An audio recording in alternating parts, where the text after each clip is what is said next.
केवल 9 ही गोत्र बचे थे, क्योंकि दान का गोत्र जो था अशूर की गुलामी से स्वतंत्र होकर लगभग ईसा पूर्व 700 में तुरंत जहाजों में डेरा डालकर उत्तरी आयरलैंड की तरफ जो था वो जा चुका था।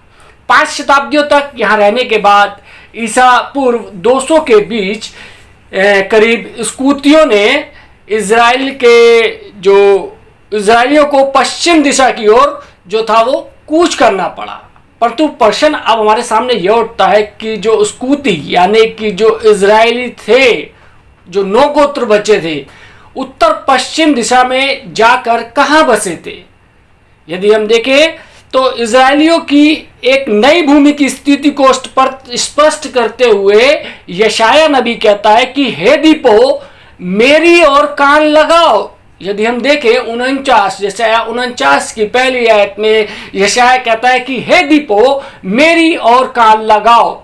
यहाँ पर जिन लोगों को संबोधित किया जा रहा है वो इजरायली हैं, लेकिन यशाया ने इस पद में उन्हें दीप कहा है। यशाया फिर कहता है कि हे दीपो मेरे सामने से चुप रहो मेरे दास इजराइल। यानी कि हम देख सकते हैं यशाया नबी की पुस्तक 41 बाब उसकी 1 और 8वीं आयत में यिर्मयाह उत्तर पश्चिम दिशा में इजराइलियों की स्थिति को और अधिक स्पष्ट करने के लिए कहता है कि यदि हम देखें यिर्मयाह नबी की पुस्तक 31 बाब उसकी 9वीं और 10वीं आयत में क्या लिखा है कि मैं इजराइल का पिता हूं और एफ्रेम मेरा जेठा है। जाति जाति के लोगों यहोवा का वचन सुनो और दूर दूर के द्वीपों में भी इसका प्रचार करो। इन पदों में साफ जानकारी प्राप्त होती है कि इजरायली स्कूतियों के रूप में यरूशलेम की उत्तर पश्चिम दिशा में जाकर समुद्र के द्वीपों में बस गए थे। इजराइल के विद्वान भी जो कि श्री याए डेविडी ने यरूशलेम नेशनल लाइब्रेरी के सूत्रों से आधार पर कहा है कि स्कूती यानी कि इजरायलियों को यह मालूम था कि दाऊद का सिंहासन और मुकुट दान के गोत्र के संरक्षण में जा चुका है। यदि हम देखें होशे की भविष्यवाणी बताती है, होशे नबी की भविष्यवाणी, होशे नबी 3 बाब उसकी 4वीं और 5वीं आयत में यहाँ पे परमेश्वर का वचन कहता है क्योंकि इजरायली बहुत दिन तक बिना राजा, बिना हाकिम, बिना यज्ञ, बिना लाट और बिना एपोद व गृह देवताओं के बैठे रहेंगे। उनके बाद में वे अपने परमेश्वर यहोवा और अपने राजा दाऊद को फिर ढूंढने लगेंगे। 5 शताब्दियों तक यूरेशियन स्टेपल पर रहने के बाद इजरायलियों का कोई राजा नहीं था। अपने शत्रुओं के उन्माद से परेशान होकर इजरायली, जिनको अब स्कूती कहा जाता था, फिर से दाऊद के सिंहासन के संरक्षण पाना चाहते थे। उनको मालूम था कि दाऊद का सिंहासन कहां पर स्थापित किया गया है। वे दान के गोत्र द्वारा छोड़े गए नाम के निशान के सहारे वो लोग यूरोप पहुंचकर दाऊद के सिंहासन के अधीन होते जा रहे थे। यदि हम देखें 500 ईसा पूर्व तक सारे स्कूती, जिन्हें हम इजरायली जो थे, वो यूरोप आकर दाऊद के सिंहासन के अधीन हो चुके थे। यानी कि अब ये जो 10 के 10 गोत्र थे ये सारे के सारे एक साथ हो गए थे। यानी कि ये जो दान का गोत्र था उसके अधीन हो गए थे, जहां पे जिनके द्वारा परमेश्वर ने जहां पर अपना सिंहासन स्थापित किया था। अब हम देखते हैं कि यहाँ पर 2 महाशक्तियों का उदय होता है। यदि हम देखें याकूब की मृत्यु होने से पहले उसने यूसुफ के दोनों पुत्रों को आशीष और जेठे का अधिकार दिया था। यदि हम देखेंगे उत्पत्ति 48 बाब उसकी 15 से 20 आयत में, यूं तो याकूब के 12 पुत्र थे जिनमें से रूबेन जो था वो पहलौठा था, अतः जेठे का अधिकार तो उसका होना था। पिता को नाराज करने के कारण जेठे का अधिकार याकूब यानी कि इजराइल ने यूसुफ के दोनों पुत्रों यानी कि एफ्रेम और मनशे को दिया। यहां पर हम देखते हैं पहला इतिहास 5 बाब और उसकी पहली आयत में, उत्पत्ति 35 उसकी 22 आयत में और उत्पत्ति 49 3 से 4 आयत में हमारे को ये रेफरेंस मिल सकते हैं, जिसका अर्थ है कि जिन आशीषों की प्रतिज्ञा परमेश्वर ने इब्राहिम, इजाक और याकूब को की थी, यानी कि उनको मिली थी, वही प्रतिज्ञाएं अब एप्रैम और मनश्शे को ट्रांसफर हो गई थी। यदि हम देखें उत्पत्ति 12 उसकी 4 और 3 आयत, उत्पत्ति 17 6 से 8 आयत में। लेकिन जेठे का अधिकार देते समय याकूब ने यूसुफ के छोटे पुत्र एप्रैम के सिर पर अपना दाहिना हाथ और मनश्शे के सिर पर अपना बायां हाथ रखा। यदि हम देखें उत्पत्ति 48 उसकी 17वीं आयत में यह हमारे को रेफरेंस मिल सकता है। याकूब ने ऐसा क्यों किया था, इसका भी याकूब ने यूसुफ को जो था बता दिया था। यूसुफ को बताया, याकूब ने यूसुफ के बड़े पुत्र मनश्शे के विषय में कहा था, यद्यपि इससे भी मनुष्य की, इसके द्वारा भी एक मनुष्य की एक मंडली यानी कि ए नेशन उत्पन्न होगी, आशीष देते समय कही थी, और यह भी महान हो जाएगा। उत्पत्ति 48 बाब और उसकी 19वीं आयत में देखते हैं। परंतु एप्रैम के विषय में उसने कहा था, तो भी इसका मनश्शे यानी कि छोटा भाई एप्रैम इससे मनश्शे से अधिक महान हो जाएगा और उसके वंश से बहुत सी जातियां यानी कि एक कंपनी ऑफ नेशन निकलेगी। यदि हम देखें उत्पत्ति 48 बाब और उसकी 19वीं आयत में हम देख सकते हैं। इस प्रकार याकूब ने अपने दोनों जिसे बोलते हैं दोनों पुत्रों को जेठे के अधिकार के रूप में अपने जो थे वो नाम दिए थे। उत्पत्ति की पुस्तक 48 बाब और उसकी 16वीं आयत में बाइबल की भविष्यवाणी में जहां पर भी याकूब और इज़राइल का नाम आता है वहां उसका अर्थ एप्रैम और मनश्शे से होता है। इज़राइलियों ने परमेश्वर के प्रति विश्वासघात किया, जिसकी वजह से परमेश्वर ने उनकी सारी आशीषें छीनकर उन्हें 7 गुणी ताड़ना के रूप में 2520 वर्षों के लिए तितर बितर होकर भटकने के लिए पवित्र भूमि से निकाल दिया था, जैसे कि आपने हमारे पिछले वचन के अंदर सुना होगा। यह वही समय था जब एप्रैम और मनश्शे की सारी आशीषें और जिसे बोलते हैं कि जेठे के अधिकार पर भी 2520 वर्षों के लिए रोक या अंकुश लग गई थी। हमने इतिहास में देखा कि ईसा पूर्व 721 में सारे इजरायली 2520 वर्षों के लिए पवित्र भूमि से निष्कासित किए गए थे, जिसके अनुसार उनका यह निष्कासन सन 1799 में समाप्त होना था।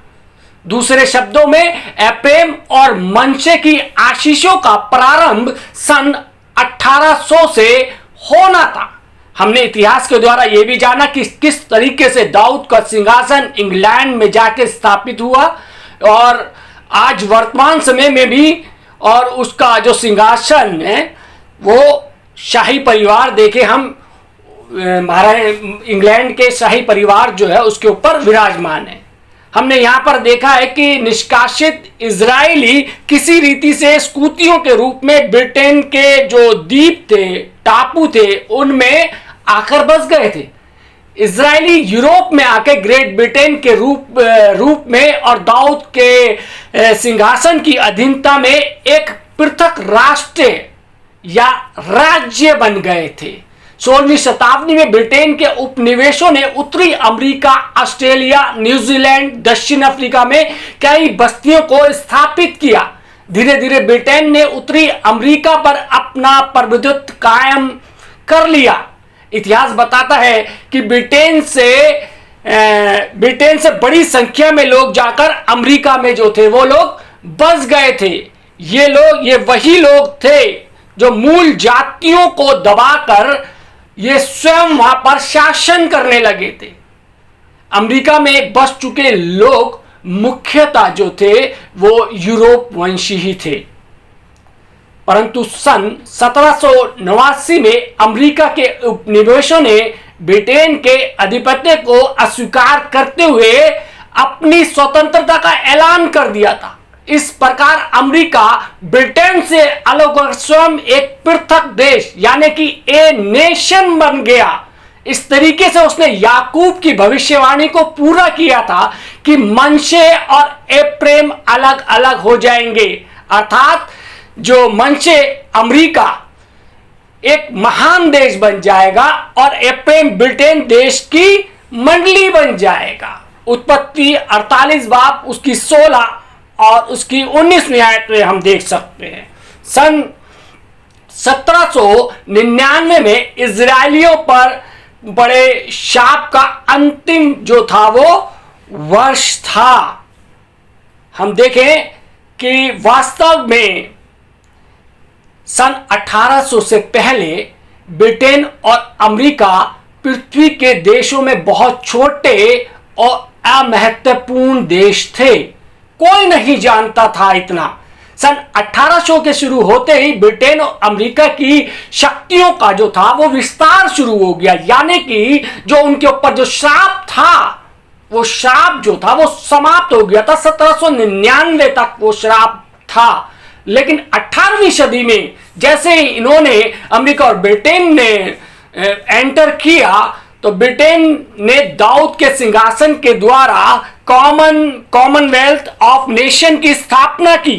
पृथ्वी के इतिहास में ब्रिटिश कॉमनवेल्थ ऑफ नेशन एकमात्र देशों की मंडली है जिसे हम कह सकते हैं कि कंपनी ऑफ नेशन है। उत्पत्ति 48 बाब और उसकी 19वीं आयत में हम देख सकते हैं ब्रिटेन का साम्राज्य इतिहास का सबसे बड़ा साम्राज्य था, जो कि रोमी साम्राज्य के से 5.5 गुना बड़ा था।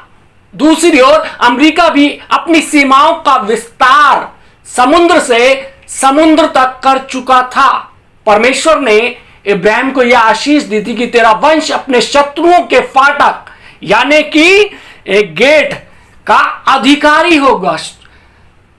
उत्पत्ति 22 बाब और उसकी 17वीं आयत, उत्पत्ति 24 बाब और उसकी 60वीं आयत में हम देख सकते हैं याकूब ने एप्रेम और मनशे को जेठे का अधिकार दिया था, जिसका अर्थ था कि जितनी भी आशीषों की प्रतिज्ञाएं परमेश्वर ने अब्राहम, इजाक और याकूब से की थी वे सारी प्रतिज्ञाएं अब एप्रेम और मनशे को ट्रांसफर हो गई हैं। जो प्रतिज्ञाएं परमेश्वर ने इब्राहिम से की थी कि तेरा वंश शत्रुओं के फाटकों का अधिकारी होगा, वे एप्रेम और मनशे के आधुनिक वंशज ब्रिटेन और अमेरिका पर पूरी हुई। फाटकों का अर्थ जानने के फाटकों का जो अर्थ होता है वो आने और जाने का एक सकरा जिसे बोल सकते हैं वो मार्ग होता है, लेकिन जब एक राष्ट्रीय दृष्टिकोण से हम देखते हैं तो मार्ग से बात होती है तो वो फाटकों का जो अर्थ होता है जिसे बोलते हैं समुद्र के गेटों से यानी कि सी गेट से, जिसके द्वारा उस देश का व्यापार होता है और उसका सैन्य और सामरिक दृष्टि से अत्यधिक महत्वपूर्ण होता है। इतिहास गवाह है कि अमेरिका और ब्रिटेन अपने शत्रुओं के समुद्री फाटकों सी गेट के अधिकारी हैं। मूसा ने व्यवस्था विवरण 33 बाब और उसकी 17वीं आयत में यूसुफ अर्थात एप्रेम मनशे के विषय में कहा था, यदि हम देखें कि वे प्रतापी है मानो गाय का पहलौटा है और उसके सींग जो है बनेले यानी कि यूनिकॉर्न से हैं। वर्तमान समय में ग्रेट ब्रिटेन की राष्ट्रीय मोहर हूबहू यही चित्रण करती है। यदि आप ब्रिटेन की उस मोहर को देखेंगे, उस शाही मोहर को देखेंगे, तो आपको ये पूरा का पूरा बाइबल वर्स उसके अंदर दिखेगी। मूसा की यह भविष्यवाणी जो उसने यूसुफ के लिए की थी, यूसुफ के पुत्र एप्रेम के आधुनिक वंशज ग्रेट ब्रिटेन की राष्ट्रीय मोहर के रूप में जो है वो पूरी हो चुकी है।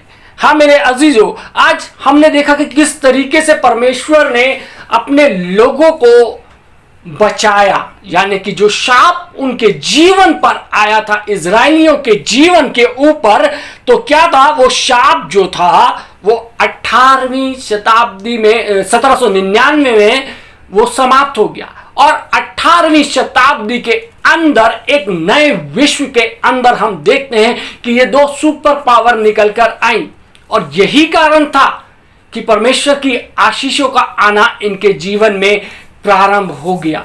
लेकिन आज के इस समय में देखते हैं कि बहुत से लोग जो इस विश्व के अंदर राजनीतिक हलचल होती है उसको व्यापारिक रूप से देखते हैं।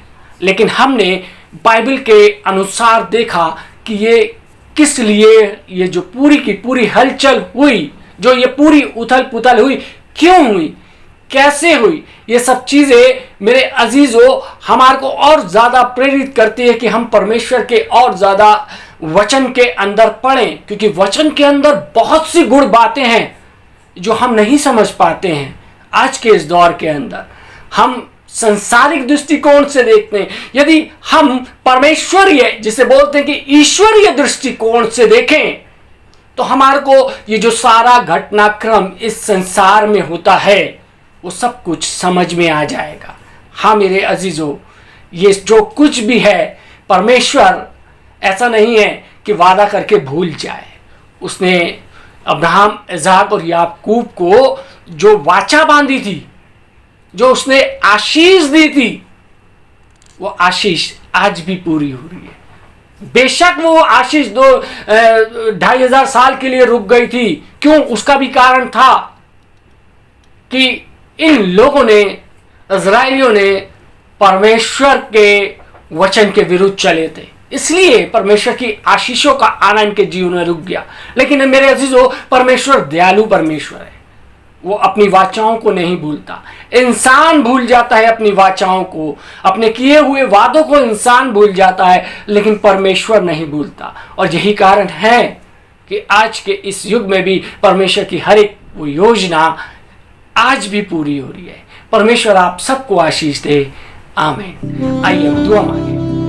महान सामर्थ्य पिता परमेश्वर, धन्यवाद देते हैं आज के सुंदर वचन के लिए प्रभु जी, जिसके माध्यम से हमने देखा कि खुदावन प्रभु जी कि किस प्रकार से प्रभु यीशु मसीह आपने वो अपनी उन आशीषों को जारी रखा अपने बच्चों के जीवन पर प्रभु जी। उन्होंने खुदावन तेरी नजर में गुनाह किया परमेश्वर, तूने उनको ताड़ना दी परमेश्वर। और खुदावन परमेश्वर आज के दिन भी खुदावन परमेश्वर प्रभु यीशु मसीह उनके जीवनों पे खुदावन तेरा अनुग्रह, तेरी आशीष है। हम जानते हैं प्रभु जी हमारे जीवनों से जाने अनजाने में बहुत सी गलतियां होती हैं प्रभु जी, लेकिन हम ये भी जानते हैं कि खुदावन तेरी आशीषें हमारे लिए बहुत है परमेश्वर। तेरी आशीषों का आना हमारे जीवन में कभी नहीं रुक सकता प्रभु जी, क्योंकि खुदावन तू दयालु, कृपालु और महान सामर्थी पिता परमेश्वर है, जो हमसे बहुतायत के साथ प्रेम करता है। हाँ परमेश्वर प्रभु जी, आप हमारे को परमेश्वर इतनी सामर्थ्य की परमेश्वर है, हम आपके इस वचन पर मनन करने वाले हो सके परमेश्वर, आपकी योजनाओं को जानने वाले हो सके, आपकी भविष्यवाणियों को समझने वाले हो सके परमेश्वर, पवित्र वचन की उन गुण बातों को जानने वाले हो सके परमेश्वर। ओ प्रभु यीशु मसीह, आप हमें सामर्थ्य, ताकत दे, हमें अपने नाम, काम और जलाल के लिए इस्तेमाल करें। यीशु मसीह के नाम से मांगते हैं, आमीन।